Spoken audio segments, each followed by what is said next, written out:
Come on, Socky. Oh, are you asleep? Look. Oh. It's dreamy time. Do you want some dreams? Oh, where's the best place to put this? Here. Look.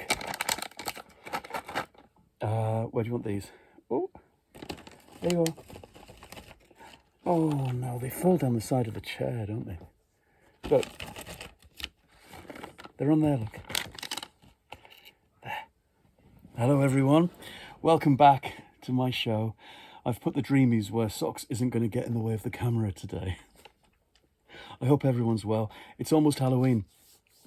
And I realised one of the reasons we don't get people knocking at the door for sweets and trick-or-treat on Halloween, at least we haven't for a couple of years, is that we don't have a pumpkin outside. And there seems to be a kind of an etiquette now where you have to advertise the fact that you can do this. You're open for Halloween business. It never used to be that way. You'd knock on everybody's door when we were kids. Anyway, we haven't got a pumpkin and I'm not standing around carving things out. When I was a kid, of course, you carved Swedes because we didn't have pumpkins and you had bleeding fingers because they were so hard.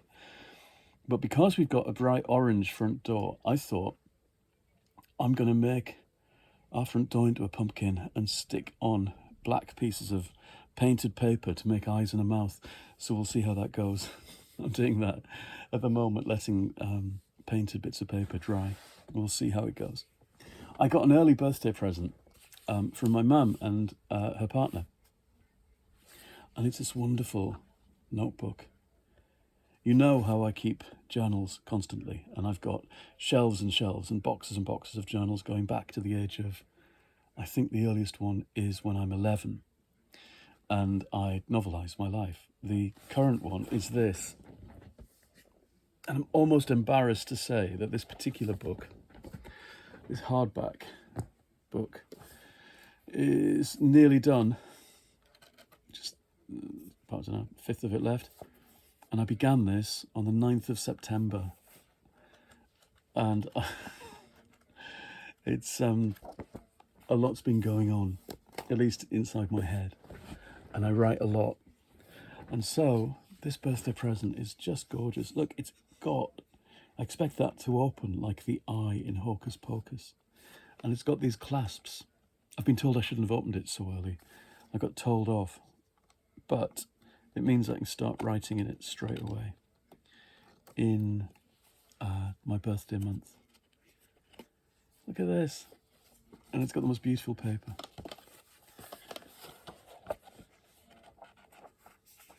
Which would take watercolour nicely as well, so I can paint in this as I go along. So this is my next notebook. My next journal, not notebook. I love the way these go. So it does feel like something magical, something like The Never-Ending Story or Hocus Pocus, which is all to the good, especially this time of year. So I should talk about my month's reading, because I'm not sure I'm going to get a chance tomorrow on actual Halloween. The next few days are quite complicated for all sorts of reasons. We've got various things coming up and gatherings and meetings and stuff going on. I can tell you all a bit more about what all that's about soon, I hope. But for that reason, I thought I'd do a roundup right now and tell you what I've been reading this month. Most of it you've heard about already if you've been watching along, because for some reason this month I've felt quite keen to talk about everything I've read as I've gone along. I've got 2 good heaps of books that I've read this month. I'm quite pleased. I think Halloween's gone quite well, Halloween month. And this is my month's reading. There's a mix of kids' books and adult novels and horror and spooky. It's all spooky, I think. I think without any exception, I stuck to my spooky theme. And I began with point horror and read 3 of these. Everyone raves about point horror. I missed out on them. I bought them for my sister, who's a lot younger than me, in the 90s. And I wish I'd read them for myself in the 90s. They're so well done. And these are the 3 sitter books, which I really liked. And I love these anthologies. That looks like something you'd take out of the library excitedly. I read my first James Herbert in a number of years, Moon, which when I look back in my reading journals, I read in, I think, 1987 or 88 in paperback, sometime around going to university or beforehand. I didn't remember much of it on a reread, I have to say, but I enjoyed this. It's gory and clever. I like James Herbert a lot. I think he's underrated as a novelist. He did very, very well for himself, but he tends to get looked back on as a kind of schlocky writer in the way that Sean Hudson does.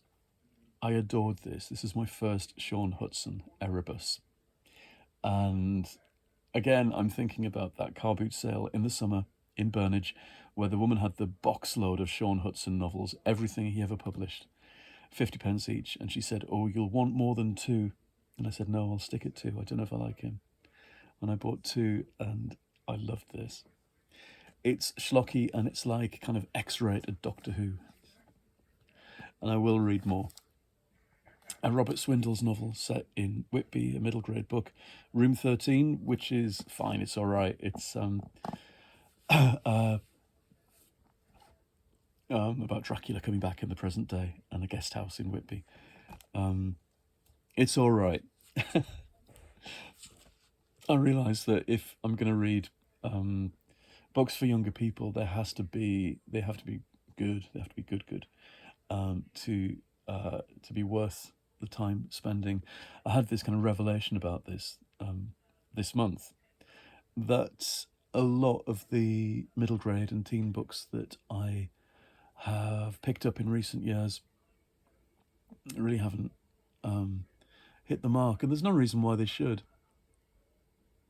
I'm 56 coming up, of course, kids' books. But at the same time, really great kids' books are with you forever, aren't they? And I'm looking at things there on the shelf, like George Selden's The Cricket in Times Square, or the Bridge to Terra Bethea, or the Wombles, or Paddington, or Eric Thompson's Dougal. They last forever, and so they should. But yeah, the Swindles book didn't quite make it for me, which is a shame. Night of the Triffids, Simon Clarke. I liked this. I did stop just over halfway through. It was getting into dystopian stuff about propagating the race in different ways and what women were going to be forced to do. And it's like, ho-hum. This is kind of The Handmaid's Tale with added ferocious vegetables. And I wasn't really there for that. And I wanted to move on to our book club book. The book club is tomorrow. It's not a supernatural book, but it is dark. Patrick McCabe's The Butcher Boy, which I read in 2 evenings. Not something I'd read for myself, I don't think. And I couldn't really say that I enjoyed it, but I appreciated the quality of the writing and the darkness of the vision and the places he goes. The dark places he takes this. I did appreciate it. And it did fit my month's reading.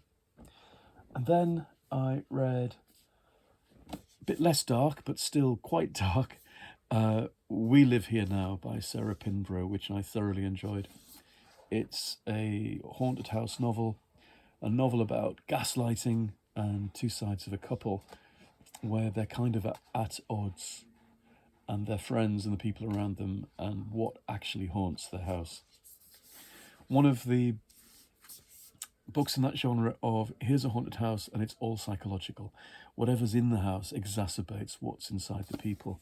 Best kind of haunted house story. Very much in the tradition, I guess, of Shirley Jackson, and the title, I think, echoes her on purpose. Then I read Heart-Shaped Box, my first Joe Hill. There's been lots of fluff and kerfuffle about his current book, and I thought, hang on, I've got the first one. So I read this in a couple of nights as well, and thoroughly enjoyed it. And found that it came to a full and kind of satisfying conclusion as a novel, which is unusual for the genre, I think. I did worry at the beginning that this wasn't going to go anywhere, and it was a bit like kind of dwelling on the misery of the main characters, but there was more to it, and I will read more by Joe Hill. And then I set about some short stories, and this was my chosen volume. There were lots and lots of spooky anthologies from the past that I was looking at and considering dipping into, but this was the one with a scary, fluffy, evil budgie woman on the front. And it's the 5th Fontana book of great horror stories, edited by Mary Danby, whose own story, at the very end, quid pro quo, is the best of all, as it usually is in these books. Mary Danby's always the best. I didn't read all of these, but the ones that leapt out were the ones that always leap out for me. Ray Bradbury's story, The Man Upstairs. It must be 20 years since I read that story last, when we first moved into this house. And I remember lying on the dining room floor on cushions, because we didn't have furniture in there, just completely lost in this mad story about the lodger upstairs and the little boy eviscerating him and finding what his insides consist of and how weird that is. It's such a strange story. This book also includes Shirley Jackson's The Lottery, which is, of course, seminal, and you need to reread that at some point, especially in this age of populist politics and fascism. It's a good one for that. A very boring story by H.G. Wells called The Sea Raiders. And Mrs. Armworth, E.F. Benson's vampire lady story. So I just really dipped into it, but adored it. And there are various ones that I wish I had time to spend more time with. I picked them out, but that's the beauty of having a lovely collection, isn't it? That they are there when you need them.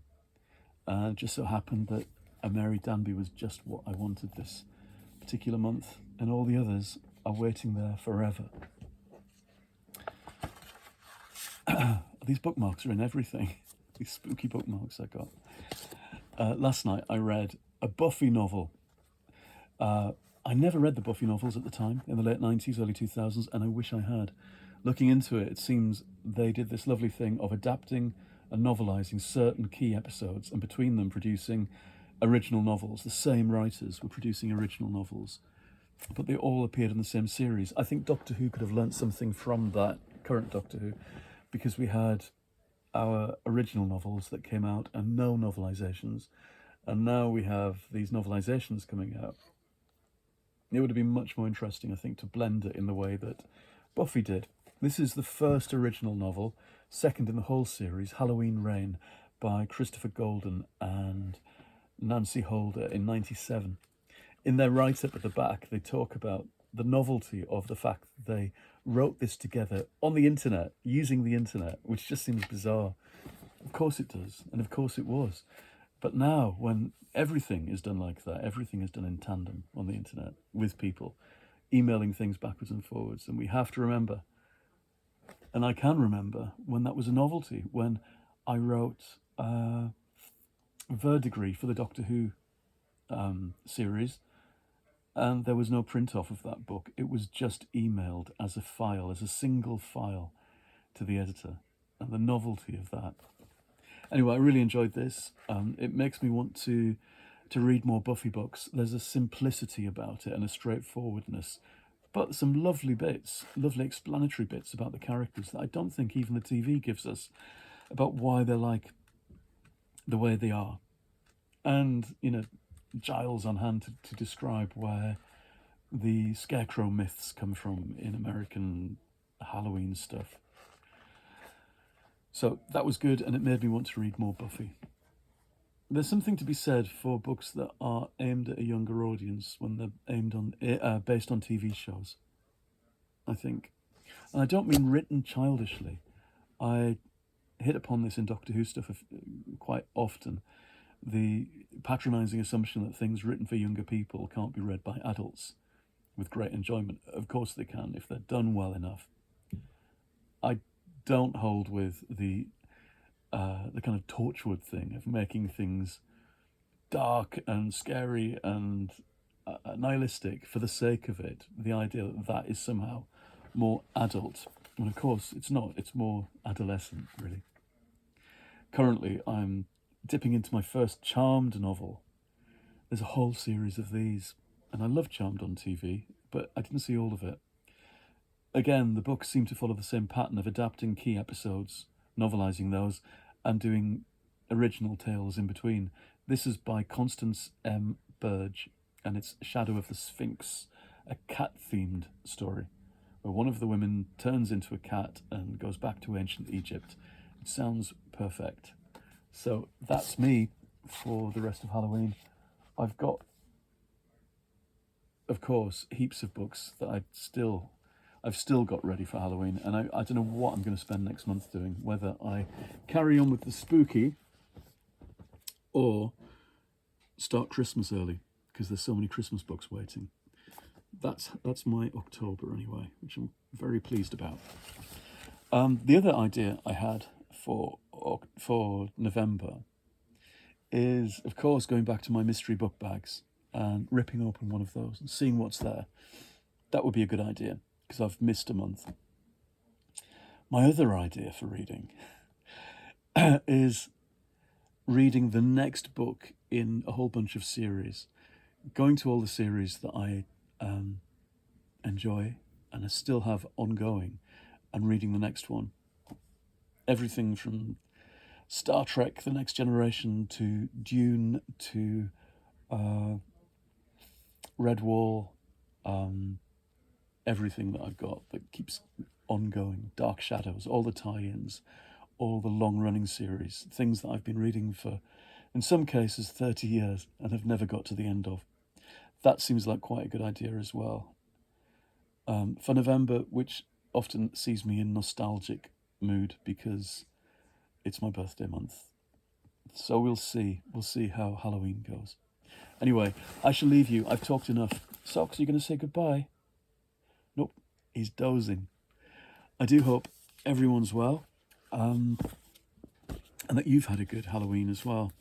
I think, not a good Halloween, a good October reading. Halloween isn't over yet.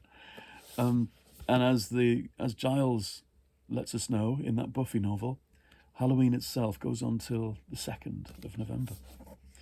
I think overall my favourite of the month was probably either Sean Hudson, the kind of aesthetic surprise of that, the joyfulness of 80s retro, no holds barred, schlocky horror was so joyful, and the kind of the retro vibes in that were fantastic. But I think as a piece of fiction and absorbing me, maybe the Sarah Pinborough was my favourite of the month. I'm still working on this basis that each month should have a best book that I can nominate towards my kind of ultimate, the year's best. But as Jeremy says, why do I insist on keeping lists of favourite things and best things? But I do. And I'm quite happy with my favourites of the year so far. I think those kind of lists help you feel as if you've accomplished something and you've built up a list of new favourites to go into the future with. Okay, goodbye. I will see you all again quite soon. If not Halloween, in November. Okay, goodbye.